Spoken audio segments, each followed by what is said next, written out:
Ratnagiri education सोसायटीच्या गोदुताई जांभेकर विद्यालयाचा शताब्दी महोत्सव 1 जानेवारी 2025 आणि 2 जानेवारी 2025 असा साजरा होणार आहे। अत्यंत प्रतिकूल परिस्थितीमध्ये मालतीबाई जोशी आणि बाबूराव जोशी यांनी या शाळेची स्थापना केली। त्याला 100 वर्ष पूर्ण झालेली आहेत।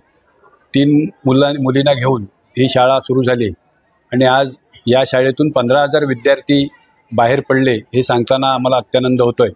आज सुद्धा 500 विद्यार्थी या आवारामध्ये शिक्षण घेत आहेत आणि म्हणून मालतीबाई जोशी, बाबूराव जोशी आणि त्यानंतरच्या कालावधीमध्ये अरुआप्पा जोशी यांनी या संस्थेची धुरा अत्यंत समर्थपणे सांभाळली। नमस्कार।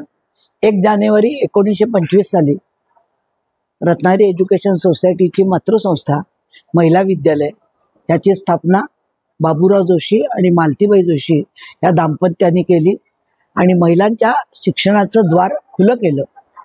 याला आणखी प्रगती किंवा आणखी मोठी करण्यात मोठं योगदान अरुआप्पा जोशींचं आहे।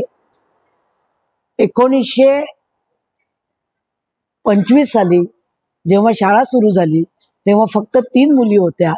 लोकांच्या निंदा नालस्ती सहन करून मालतीबाई जोशी आणि बाबूराव जोशींनी हा रत्नागिरी एज्युकेशन सोसायटीचा वटवृक्ष उभा केलेला आहे।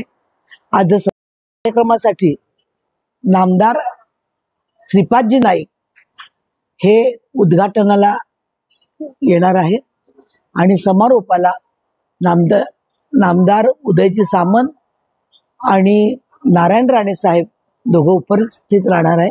मी सगळ्यांना आवाहन करते की आपण सगळ्यांनी पण हा कार्यक्रम यूट्यूबवर पण पाहावा आणि प्रत्यक्ष पण यावं अशी विनंती करते।